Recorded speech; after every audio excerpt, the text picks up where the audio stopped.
오늘도 바이블 브런치 함께 하신 여러분들 축복합니다. 오늘 함께 나누실 본문 말씀은 역대하 9장 13절에서 31절까지의 말씀입니다. 그 중에 여러분들과 22절과 23절 그리고 30절과 31절의 말씀을 읽도록 하겠습니다. 솔로몬 왕의 재산과 지혜가 천하의 모든 왕들보다 큰지라. 천하의 열왕이 하나님께서 솔로몬의 마음에 주신 지혜를 들으며 그의 얼굴을 보기 원하여. 솔로몬이 예루살렘에서 온 이스라엘을 다스린 지 40년이라. 솔로몬이 그의 조상들과 함께 잠에 그의 아버지 다윗의 성에 장사되고 그의 아들 르호보암이 대신하여 왕이 되니라.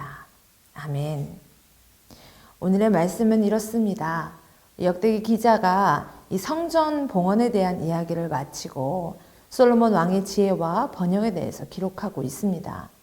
스바 여왕이 솔로몬 왕의 명성을 듣고 왕의 지혜를 시험하기 위해 심히 많은 선물을 가지고 와서 질문을 합니다. 그런데 솔로몬 왕은 모두 다 대답을 하죠. 여왕은 이 솔로몬의 지혜와 또 신하들과 시종들의 의복, 또 성전에 올라가는 이런 층계를 보면서 아주 크게 감동을 합니다. 업적과 부가 자신이 들은 것 이상이라고 말하며 솔로몬을 왕으로 세우신 여호와를 송축하고 심히 많은 금과 향품과 보석을 선물합니다. 솔로몬 역시 상응하게 이 스바 여왕에게 답례하는 것에 더하여 이 여왕이 원하는 모든 것을 선물합니다.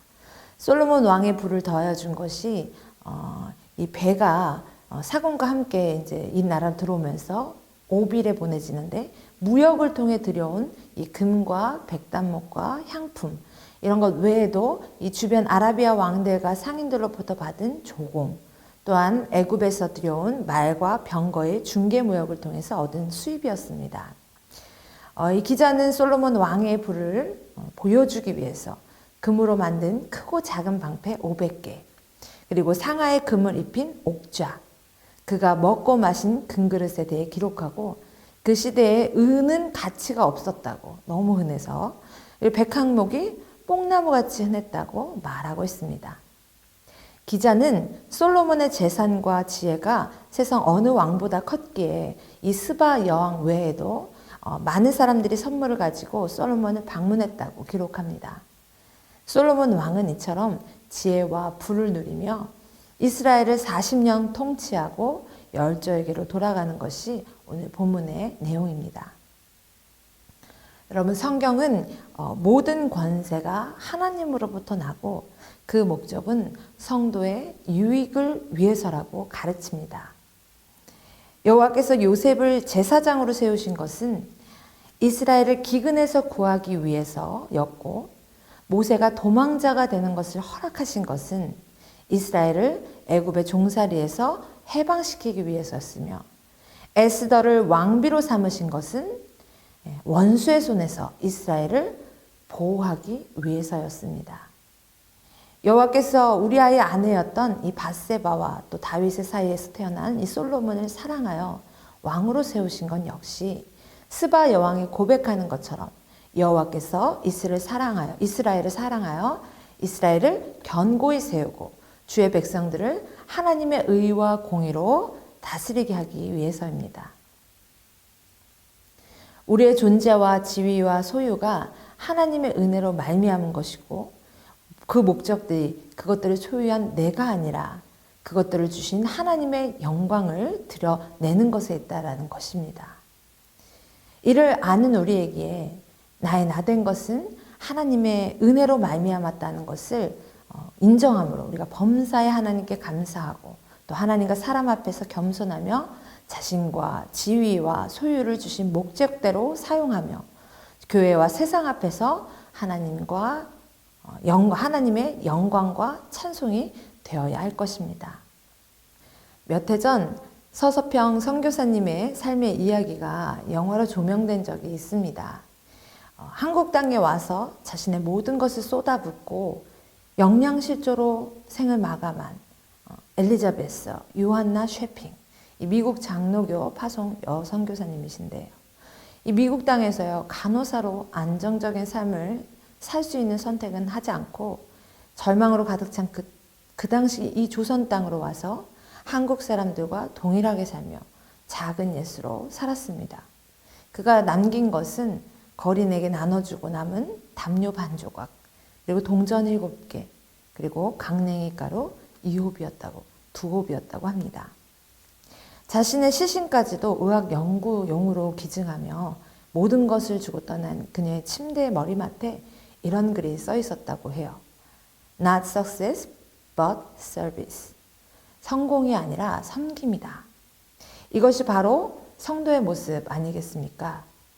오늘날 크리스천, 성도라고 말하는 삶의 무게와 의미는 어떨까요? 성공보다는 섬김의 삶이 더 영광스러운 인생이라 할 수 있겠죠. 하나님의 자녀는 얼마나 많은 것을 가지고 또 얼마나 많은 것을 누렸느냐로 그 인생의 가치를 판단하지 않습니다. 오히려 내가 가진 것이 부족할지라도 그것을 가지고 어떻게 사용하였느냐가 더욱 중요한 것입니다. 얼마 전 삼성 이건희 회장이 작고했습니다. 그가 얻게 된 천문학적인 부로도 향년 78세의 나이와 질병을 이기지 못하고 결국 죽음에 이르게 됩니다. 이 세상의 영광은 영원하지 않습니다.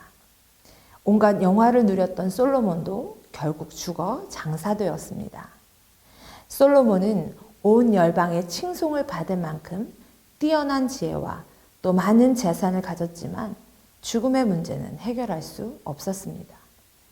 그러나 예수님은 솔로몬보다 더 크신 분으로서 죽음을 이기시고 부활하셨죠. 그리고 성도인 우리가 이제 예수 그리스도 안에서 누리는 축복은 솔로몬의 축복과 비교할 수 없을 만큼 크고 또 영원합니다. 나는 솔로몬보다 크신 예수님의 통치, 또 영원한 생명과 그 영광의 통치를 받는 복된 백성인 것입니다. 여러분, 나는 혹시 솔로몬의 복보다 더 큰 복과 약속을 받았음에도 솔로몬의 복에도 미치지 못하는 세상의 복을 쫓아 살아가고 있지는 않습니까? 잠깐에 비친 지금 이 세상에 안주하며 세상 만족만을 추구하며 살 것이 아니라 영원한 빛인 천국 백성이 된 것에 대한 소망으로 하나님의 자녀다운 삶을 살아가십시오. 나에게 허락하신 인생의 풍요로움 속에서 우리 감사함으로 하나님과 형제 자매를 섬기는 삶, 참된 생명의 그 빛과 또 위엄이 넘치는 그런 하나님의 자녀로서 삶을 살아가는 저와 여러분 되기를 바랍니다. 기도하겠습니다. 주님, 하나님께서 주신 귀한 생명과 복을 깨닫지 못하고 물질만 바라보고 살았던 우리를 용서하여 주옵소서. 이제는 하나님께서 주신 것이 가장 좋은 것임을 기억하고 물질은 아무리 많아도 그 가치 한계가 있다는 것과 인간은 결국 죽는다는 사실을 깨닫게 하여 주옵소서. 하나님을 바라보고 하나님께서 주시는 영원한 생명과 복을 누리며 살아가는 우리 모두가 되게 하여 주옵소서. 예수님의 이름으로 기도드립니다. 아멘. 오늘 말씀을 통해 성령님께서 각자에게 주신 그 감동대로 함께 기도하며 나아가도록 하겠습니다.